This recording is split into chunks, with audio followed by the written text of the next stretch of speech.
How can something so beautiful make me so sad? I'll tell you, this was a tough project with a tough customer. This is the Target spoon. It's a resurrection job from a 25-year-old defunct Cabela spoon. And you could see from the pictures that he sent me that it's a pretty unique build, right? It's got some UV pearl on it, some spots that are painted on, and it's got a gold eye affixed to it, and a very heavy epoxy top coat. I quit in the middle. Then I staged an epic comeback. I'm going to tell you all about it. Well, what's up, y'all? This is Steve from Natural Selection Angling, and I got a banger for you today. It's got tragedy, heartache, and triumph. It's about relationship building, spoon building, business, best practices, and everything else that you're used to seeing in my videos. So let's get right into it. Now, this job called for a mixed lot of number 5 and number 4 spoons. And once I finished the entire lot of number 4 spoons, the customer told me he wouldn't pay me the rest of the money except for cash on delivery. So at that point, I told him we have to amicably part ways. And in good faith, I sent him everything that I had made that was paid for, and I ate the shipping and the extra materials that I bought for the other job, and I wrote it off. But that wasn't the end of the story. And I'll come back to that story as we progress through this video, but the first thing I'm going to do is prepare these spoons to receive a label in the middle, and they're going to get some paint over top of the label as well. And so what I'm going to do is just scuff up the edges with a green pad so that it'll accept paint, and I'm going to leave the middle part just as smooth as it can be so the sticker has the best chance to adhere. I did this a pretty simple way. I just used the smaller spoon, the little buddy, the number 4, as the template for the label for the number 5, because it's right about the right size. It's about 25% smaller than the number 5. And this will give me coverage where I need it. It'll help me avoid wrinkling. Customer is totally opposed to slotting the tape so it doesn't wrinkle. And so we had to make a compromise there and pull it back from the edges a little bit, make it smaller so I could lay it down with fewer wrinkles. But you guys know, if you fish spoons, that from the factory, they all have wrinkles in them. Even the ones that are stress relieved with slotting usually have some wrinkles too. Now, once I learned that this film was no longer available on the market, you just can't get it, right? I set to work trying to recreate it with other materials, and I created several prototypes, which were all rejected, and it became a moving target. He would send me a picture under normal lighting indoors and then one from outdoors and say, well, yours just doesn't look like this one, or it doesn't look like that one. But that's the nature of holographic film, right? So the frustration was building. I was starting to make the connection that this customer was not going to accept this work and they were trying to back out of the deal. Nonetheless, I persevered and kept going.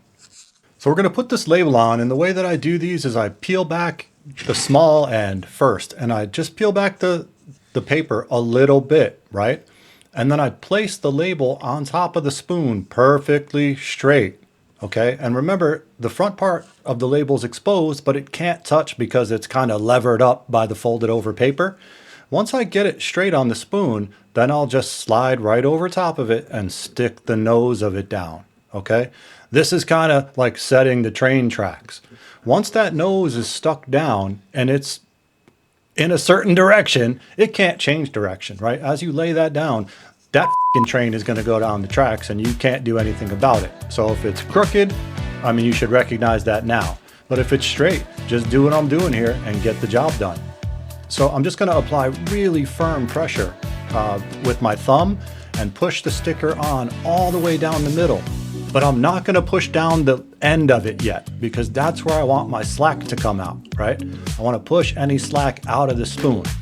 So I'm going to take a soft cloth and I'm going to work really hard with firm pressure, pushing out the wrinkles forward and to the outside. And if you look at my right forearm, you can see the tendons popping out, right? You can see my muscles flexing.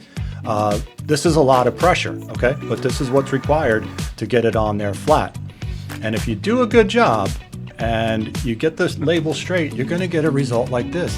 And it's stunning. It looks great. So I know we can move on and do the rest now. It's noteworthy to mention here too that this is the second time I did this entire job. The first time I did it, I had a bad batch of label adhesive. The company I bought it from, they work great normally, but when this went into epoxy, the entire label peeled up around the edges and destroyed the entire batch, right? So I'm underwater here financially. Obviously the labor is super intense, but I'm going to continue to push through because I always do what I say I'm going to do. Okay. I'm not going to be that guy. Right. So now I know that everything is going to work the way I set up the first one. I'm just going to go ahead and prep the rest of these spoons.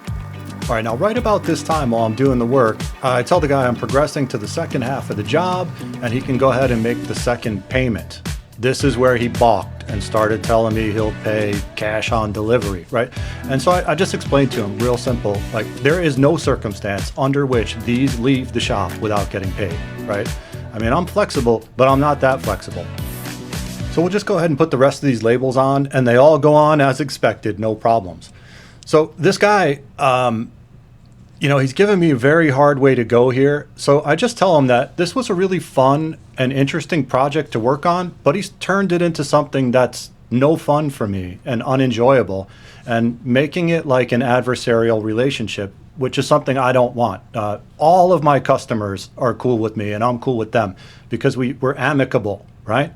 And so I just told this dude, look, we're going to split ways here. No hard feelings. I'm going to send you the half of the order that's done. I'm going to eat the rest of the materials that I bought. I'm going to eat the rest of the shipping that you didn't pay for. And we're just going to part ways. Okay. And we're going to be done. But nonetheless, I have to finish these now. They're in process. I can't really do much else with them. So I'm just going to go ahead and power through the job. And I figure I'll either fish them or sell them to someone else. Now, remember here, when you're applying these, use very firm pressure, right? Make sure you start the label straight. Use very firm pressure when you're putting it on. Just be mindful of your non-dominant hand that's holding the spoon and don't advance that without pushing out the wrinkles first because you'll capture those wrinkles under your thumb and you don't want that.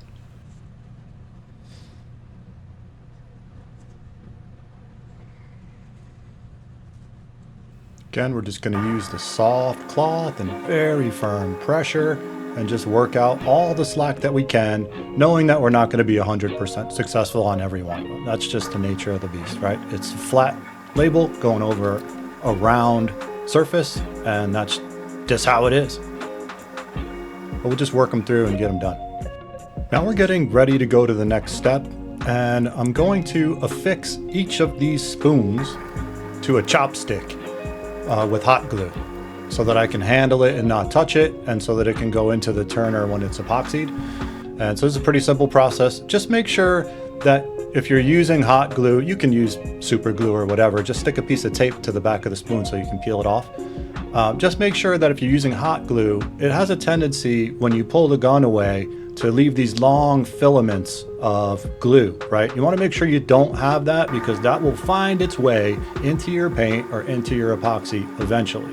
So just be careful with that. I like to put the glue on the stick first and then stick it to the spoon. And you can see it holds good. And these are ready to go. The next step here is to hit them with UVLS, because remember we have exposed metal here and we want to have a good primed surface, and that UVLS is made for direct to metal.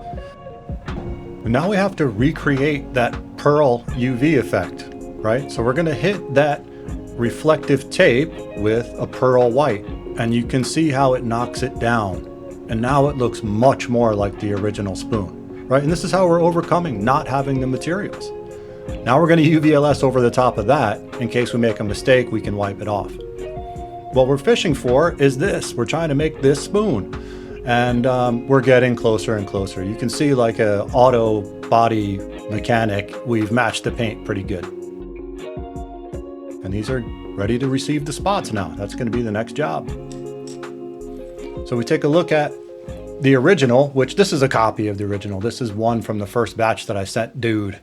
And it's got 6 spots on it. They're all different colors. So we know what we're in for here. Lots of cleaning the air gun, so on and so forth.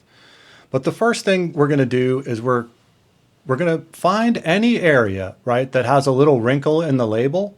And I'm going to apply just a little bit of UV resin and let that run underneath that spot. and then hit it with a black light so that no other water-based paint can get up underneath there, which is, I think, what helped loosen the adhesive from the first batch. I mean, the adhesive was no good, obviously, because this never happens. But, you know, this thing does get a lot of water-based paint and mid-coat on it. And so I just want to be extra sure that I don't have this problem again. So I'm essentially just plugging the holes here to make sure that I don't have a repeat of the disaster I had on the first batch. I need a dotting tool to put these dots on, and they have to be larger than on the number 4 spoon, about 25% larger. And I don't have a dotting tool big enough, so I just made one out of UV resin and a paintbrush handle. Now we'll go ahead and start applying these dots. And what I'm going to do here is set the edge, right? If you're a football veteran like I am, you know what setting the edge is. Is going to determine the limits on the defense of how far you're going to let the offense spread around. And we're going to set the edge here with the black spot first because it's the furthest towards the nose. And then we'll come back and we'll hit the one furthest towards the tail so that we have a symmetrical product. And this was a pretty steady workflow. And when I made these clips, they were all between 1 minute and 55 seconds and 2 minutes and 5 seconds. So every time I applied the dots to every spoon, it was like a machine, right on time. So the purple one is the furthest one to the rear. And I'm going to make sure that I place that one carefully because now all the other spots are going to be distributed between these ones. Okay. And if you're not setting it up for symmetry from the beginning, it's going to look wonky at the end. So let's just make sure we take our time on these operations that are critical. And, you know, this one's going to set up all the spatial dimensions. So we're just going to make sure that we do it right. I mean, it's important to do all the job steps right, but some are more critical than others. So we'll just go ahead and bang the rest of these out. And if you guys watch any of my videos and listen to me bellyache about it, there's like no efficiencies in the way that I do work. Everything is super inefficient and difficult, just the nature of the game. But this was pretty satisfying for me because it was like an assembly line. I was able to knock it out like really quick, and that gave me some modicum of satisfaction for once. Now, getting back to the story with my client, a little bit after this, when I had everything on the turner and the epoxy was setting, he messaged me. He received the spoons, and boy, did he turn around. He said they were great. He loved them, that they were fantastic, and that not only does he want the rest of the batch, that he'll meet my terms and exceed them. So he paid me a little bit extra to do the rest of the work that I was always going to do in good faith anyway, and was proceeding with. But now, guys fully turned around, right, by being patient, polite, and standing up for myself and setting my limits politely but firmly, cutting my losses when there was no way forward. I was in great position to get this news, and it made me really satisfied because I trust myself and I know my work is good, and I'm unfailingly straight with everyone. So I was really glad to get this message and really happy that he understood the value of having a relationship with me rather than trying to bully me or cheat me or force me, which if you guys watch my videos, you know I f***ing hate it when people tell me what I must do. I'm a reasonable man and I'll bargain and we can compromise. But if you're trying to cram down on me, well, you got another thing coming because I don't operate that way. And you're not geared for me when I'm in that mode. So it was really good news, and it gave me the proper headspace to finish this job in a good mood, right? And be positive about it because you all know doing work that you don't want to do is very frustrating because it's out of an obligation rather than our own volition, right? But look, man, we're making progress and this thing looks great. And we're going to go on to the next step now. So we're going to head over to the paint booth and we're going to now create an airbrushed halo around each dot, right? My man was very specific about this. It needs to have an airbrushed spot with a very defined dot in the center. This is why I use the dotting tool first, because that would allow me to locate the spots in an exact way, right? If you do freeform airbrushing, your patterns can kind of wander a little bit. So this was actually a useful visual tool for me to make sure that I hit all the spots. And the workflow here is a real pain, right? Because between every color, we have to clean the gun and start over, okay? But what's important about this is that we start with the lightest colors first and work our way to the darker colors, because we don't want dark paint remaining in the airbrush to contaminate our lighter colors. If we paint the yellow first and then we go to the green and there's a little yellow left in the barrel, no big deal, because you're not even going to see it. But if there's a little purple left in there, it's going to jack up the whole thing, right? And we want to avoid that desperately. So we're just going to go progressively darker from lightest to darkest. So we'll start with the yellow and we'll finish with the black. And what I noticed here was I had just cleaned the gun, okay, and I turned up the PSI to 50 to force out everything that was in there. But if I had started spraying that dot, it would have basically ruined the job and I would have had to wipe everything off. So I caught it, dialed it back to about 15 pounds of pressure, which is what I like to use for detailed work, and carried on. But you have to kind of avoid that tunnel vision when you're doing jobs like this, because you can make a critical error. You have to pay attention to what you're doing, even though it becomes like a routinized, mechanized, boring task. Still need to attend to it. All right, these are done. So now we can go back to the workbench and we can start with the epoxy. And what a relief for me. I'm going to do some clear epoxy where I don't have to mix all sorts of other stuff into it. So this is going to be a pretty easy gig, man. I'm going to measure this out. It's equal volumes for this brand, but trying to get equal volumes on a small batch is really hard. So I've determined the specific gravity for each part, and I know it's 0.83 grams of hardener for every gram of resin. So this mixture is going to be dead nuts on, and it'll perform flawlessly because we're inside the application limits of plus or minus 10% error. Right, we're going to be almost dead nuts on, 1 or 2% error maximum.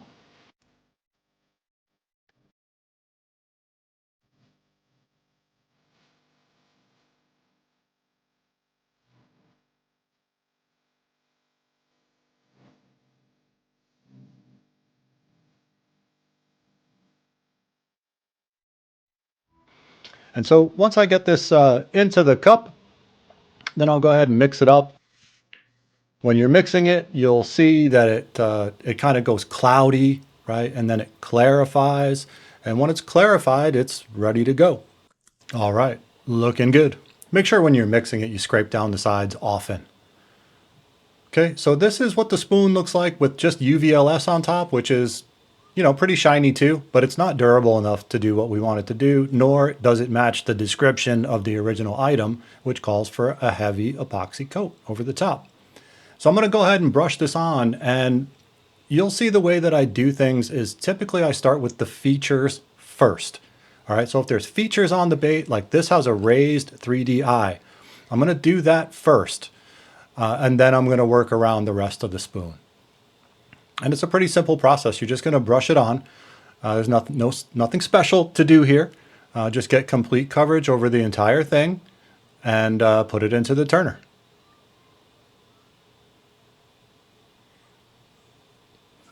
I also tend to hate the things that I've made right up until this point. Like, I loathe them. And I go, this really sucks. Like, my self-talk is brutal. I hate this thing. It's terrible. But look at it. It's great.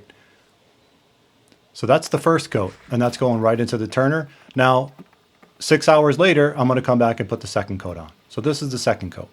You can see this process in more detail in other videos of mine. I go into it in the excruciating minutia. But man, this thing's popping now, looking good. So this goes back in the turner, and then the next day, this is what we've got. So you can see the target spoon on the bottom and the one we just made on the top. And boy, they're looking pretty good, eh? So we're going to go ahead and hook them up now. And you can hear in the background the shit kicker country music that I listen to. I hope it doesn't get me a copyright strike, but it's a great song. She's acting single and I'm drinking doubles. All right, so go ahead and hook these rings up. And it's important here when you're putting rings on epoxied pieces that you're careful about the end of the ring peeling up the epoxy, okay? Now, I get a lot of questions on this too, so I'm just gonna answer this one question now. The best way to put a hook on, okay? You're gonna open up the ring first. Then you're gonna put the hook onto the ring, but you're not gonna put the hook all the way onto the ring. You're gonna start it, okay? Now the hook eye is holding the ring open, and this is gonna inure to your benefit. So because that ring is open, it slides onto the spoon easy, and you can see I have the hook between the ring and the spoon. So as I turn the ring, the eye of the hook is going to spread the ring so it doesn't scrape or drag on the finish. And that's it. And this is what we were looking for, and this is what we've got. And I think it's a pretty good job. Very tough. Super tough customer. Not necessarily a very hard job, but we had to be super creative because the materials were defunct and non-existent. Okay? But you can see we did a good job here. Again, it comes down to work ethic, morals, and just doing the right thing and being true to yourself as well, right? And in the end, by sticking to my own core values and doing the job the way it was commissioned to be done, I won over the customer in the end. So if you liked this video and you got some value from it, please like, subscribe, comment, share, and help us build a positive community here. Take care, y'all.